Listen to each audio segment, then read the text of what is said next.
Hive Canada and Chowking Fundraising Company. Ako ano man ang tawag dyan sa inyo sa Canada. This is a very good help. Good big help for this cash money. I know nakikita kayo ni Lord na bibigyan pa kayo ng blessing dahil nakikita niya ang kabutihan. And also sa iyo, Agnes, salamat. Ngayon nandito si John Mark upang i-receive ang pera galing sa inyong taus-pusong pasasalamat namin. Ito nga pala ang Palawan. I-binidyo ko na lang sa YouTube kasi hindi ko ma-send sa Messenger eh.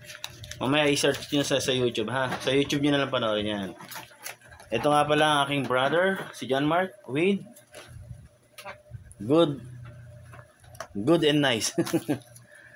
Noy, ang pasasalamat natin yung fundraising, okay? Ikaw magti-thank you.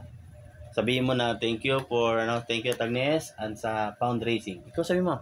Thank you po. Salamat po sa tulong. Fundraising. Yan, galing Canada. Ito na From Canada.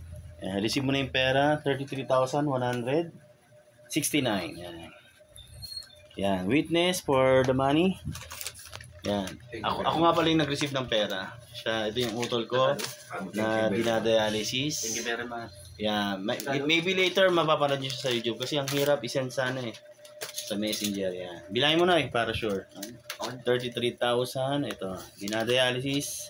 Sino na more blessing to come. Ayan, yung kapatid kong ay Papa. Ayan. Hello, good morning. Thank you for fundraising.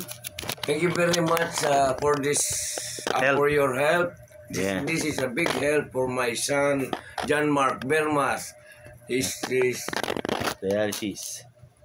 dialysis 3 times a week and Kidney Foundation and Dialysis Center here in Manila. Again, thank you very much. Umiyak. This is a big help for us. Ayan, thank you. Most especially to John Mark Bermas, the patient. Thank you. Good luck. Thank you sis. Ito yung pera ha. We receive na. Thank you. Bye-bye. Bye-bye ka na dyan, Mark. Okay. Thank you, Team Canada.